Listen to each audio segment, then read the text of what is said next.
tempting now to sort of kid myself that I'm doing well, maybe get a little bit hasty, but you block out at this stage any thought of success, just concentrate on the thing in front of you.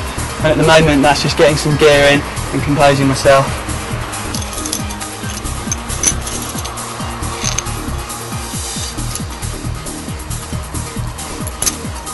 The other thing you might want to do at a time like this is just have a little check for rope drag. Ask your belayer for slack, pull both ends up and just check that the ropes are running okay, because drag always tends to hit you on that final upper section when you least need it, when you're at your most pumped. Because theoretically at a sort of fairly secure position like this you could actually pull one of the ropes up and drop it back down again whilst you were sort of secured by the other rope, just to eliminate any drag if one particular rope was causing a problem. But I'm pretty happy about the way I've managed my ropes, so I'm just going to press on.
In this final part of the film we will focus on the black art of head pointing. This is the term that climbers have given to pre-practicing super hard and poorly protected trad routes on a top rope. Although this may take away some of the uncertainty, head pointing certainly does not remove the danger.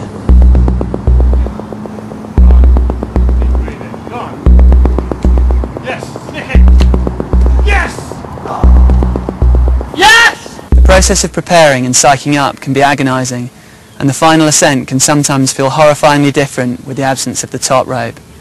But careful strategy provides the key to success, and I have chosen my repeat ascent of the E10 Equilibrium to prove this point.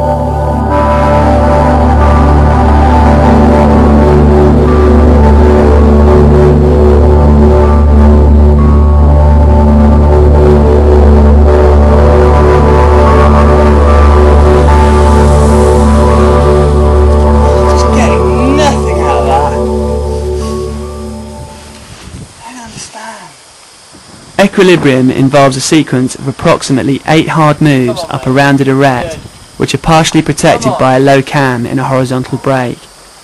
Come on! Oh, that heel wasn't on. Use that! The sequence starts from a ledge to the right of the cam, and from here, a fall from the first 5 moves is just about salvageable if the belayer runs back, but for the last 3 moves you're on your own. I had tried the route over a 2-year period and built a replica of the moves at my local climbing wall, but the crux leg press and the following move to match a sloping seam were still causing me great difficulties on a top rope.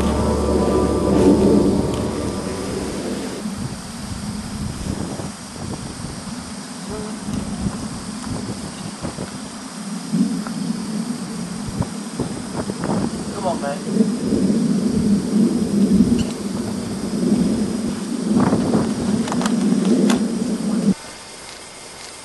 God, my fingers are so cold. And I've got these on. The route was so dependent on cold conditions that I could only attempt it when it was close to freezing.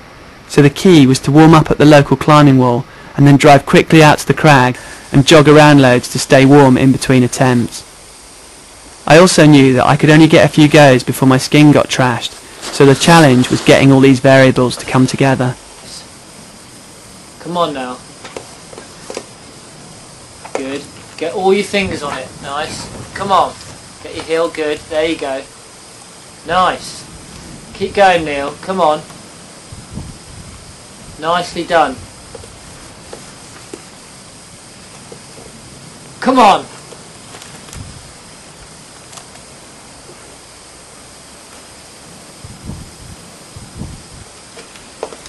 Good effort.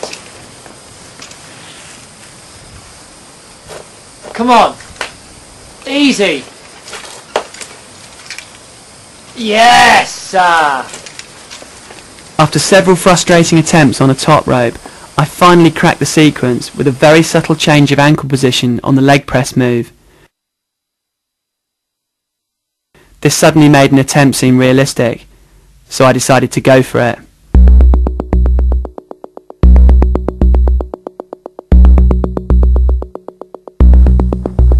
It's hard to describe what goes through your mind at moments like this. Unless the will to do the route is so strong that it surpasses all, then it isn't safe for you to be there.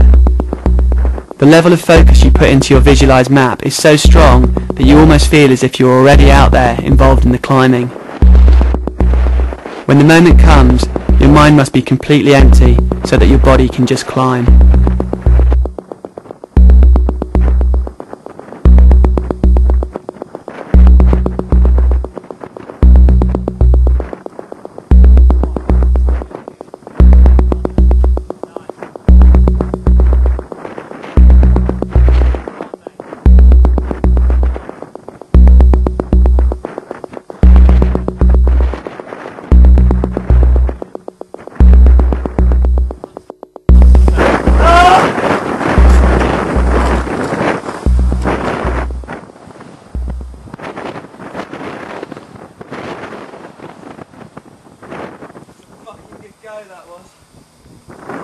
It's hard to know why I fell on this attempt, other than the fact that it was just so hard for me. But maybe it was just that psychological red line. I knew once I passed that point that I could no longer get away with falling. It had been close enough, and Charlie was pretty shocked at how little rope he'd been able to take in, especially seeing as he'd practiced the run back so many times. The pressure at this point was becoming pretty difficult to bear. I just couldn't see how so much preparation, or indeed an entire life of climbing experience, could be compressed into such a tiny moment. But I decided to give it one more go.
top, I realised the answer to my final question. On routes like this, time becomes almost meaningless. It is truly like entering a dream and waking up on the other side in a new world, at last free from your torment, or at least until the next time.